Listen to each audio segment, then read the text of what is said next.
আসসালামু আলাইকুম বন্ধুরা, সবাই কেমন আছেন? চলে আসলাম আরও একটি ভিডিও নিয়ে। আজকে রান্না করব আলু বেগুন দিয়ে ছোট মাছ।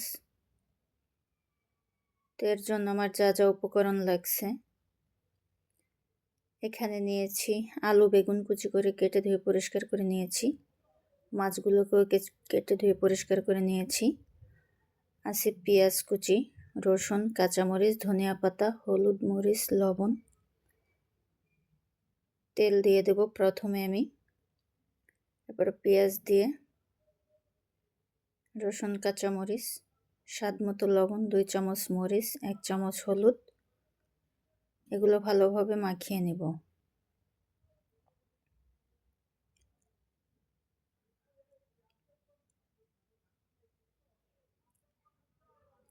মাখিয়ে এর মধ্যে এখন আমি বেগুন আর আলু কুচি দিয়ে দিব। এগুলো দিয়েও আরও ভালোভাবে মাখাবো। মাখাতে মাখাতে একদম রান্না প্রায় হয়ে যাবে, এরকম হবে, এমনভাবে মাখাবো। এই তরকারিটা মাখানোর মধ্যেই স্বাদ। যত ভালোভাবে মাখানো হবে তত স্বাদ লাগবে।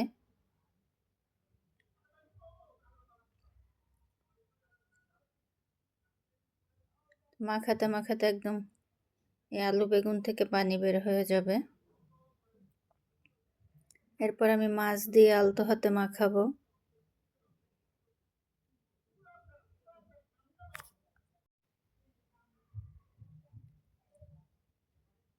একবারে ধনিয়া পাতাও দিয়ে দেব আমি, কারণ এটার মধ্যে পানি দেব আমি খুবই কম। ছোট মাছ থেকেও পানি বের হবে, বেগুন আলু থেকেও পানি বের হবে, তো পানিটা একদম কম দিব। এই জন্য আমি আগে থেকে ধনিয়া পাতা দিয়ে দিচ্ছি।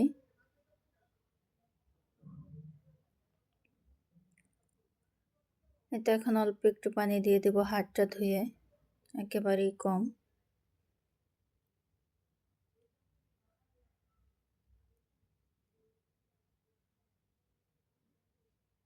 এখন আমি চুলায় চলে যাব। চুলার গ্যাসটা অন করে দেব।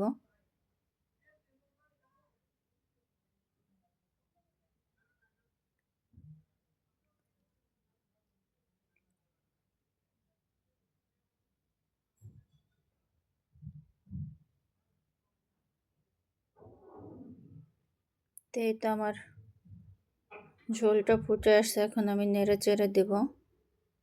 আলতো হাতে নাড়তে হবে, নয়তো মাছগুলো ভেঙে যাবে।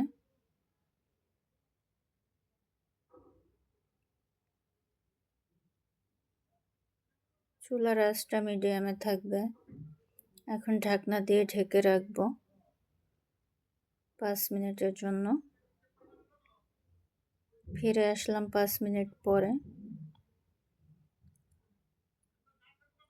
আবার একটু আলতো হাতে নেড়ে দেব। এভাবে আমি আলতো হাতে নেড়ে চেড়ে আমি এটাকে রান্না করে নেব একদম শুকনা শুকনা করে, যতক্ষণ না পর্যন্ত গায়ের পানিটা একদম শুকিয়ে যাবে ততক্ষণ পর্যন্ত আমি চুলায় রাখবো।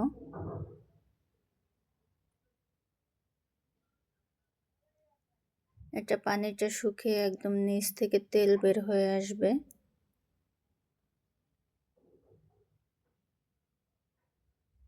ততক্ষণ পর্যন্ত আমি এভাবে রান্না করব।